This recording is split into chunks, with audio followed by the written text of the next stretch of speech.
Hello, I'm Canon to the Ordinary, Patrick Funston. Welcome to my office. You know, people ask me sometimes, whose fault is it that you became an Episcopal priest? And I say, well, that's a really impertinent question. And then they say, no, we really want to know. And I say, well, one day I was on a horse going to Damascus to persecute some people. No, they say, we really want to know. And I say, well, it was Jesus. I was called by Jesus. And they say, yes, but were there any priests who modeled the priesthood for you, who were especially important in your development as a minister of God? And I think that this year's recipient of the Canons Award is one of three I'd name in that list. You know, people ask me all the time, they say, what is the Canons Award? No. Well, they don't ask me all the time. I've only been canon for 3 months, but I imagine that they would ask me all the time, what is the Canons? What is the Canons? Oh, there it is. What is the Canons Award? And I would say, well, you know, it's kind of a pun, like a play on words. Well, both of the words originate from the Greek kana, meaning reed. The word canon, C-A-N-N-O-N, came to English by way of Italian, where the meaning emphasized more of the cylindrical and tubular shape of the reed, thus leading to the weapon, whereas canon, the person, came to English by way of the French, where the meaning emphasized the use of the cane as a striking implement, usually as a form of punishment, and so it took on the meaning of rule, and thus a priest who makes sure that the rules are followed.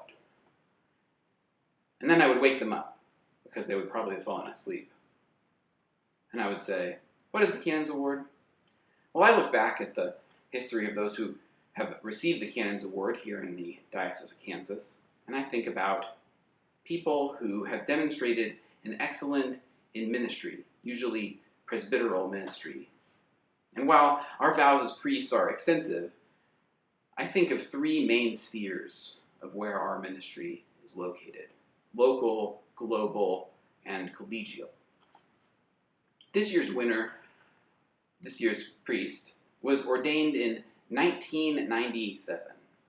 And in that local sphere, he is our longest currently serving rector within the diocese, now in his 15th year of ministry in his church, where he has loved and cared for serving his people, equipping them through word and sacrament for their ordained and lay ministries. In this time of COVID, he's worked together with his staff to step up his online presence, caring for his people in the way that we need to in this strange pandemic-laden times. When I think about global levels of presbyteral ministry, I think about ministries in the wider regions of the church and of secular society, the diocese and the wider church. This year's recipient has been a dean in 2 different dioceses. He's been a General Convention deputy in 2 different dioceses, including our own. And he has served on many and various councils of the church.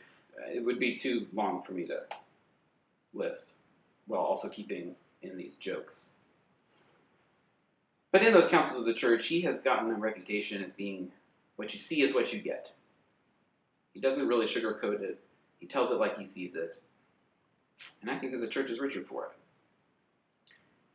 But especially in his global ministry, in this wider church-type ministry, he has served for the last 2 years as the chair of the board of Nourish KC, formerly known as Episcopal Community Services, where he's really led it through an incredibly difficult transition, really a rescue operation, leading them out of incredible debt, reestablishing trust with clients and vendors, leading them through a search process for a new executive director.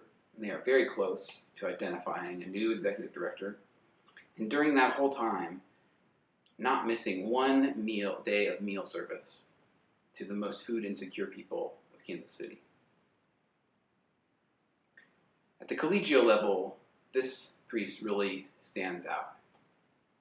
There have been, in my time in the diocese, I have had many conversations with colleagues where somehow a mention of a previous conversation had with this priest will come up.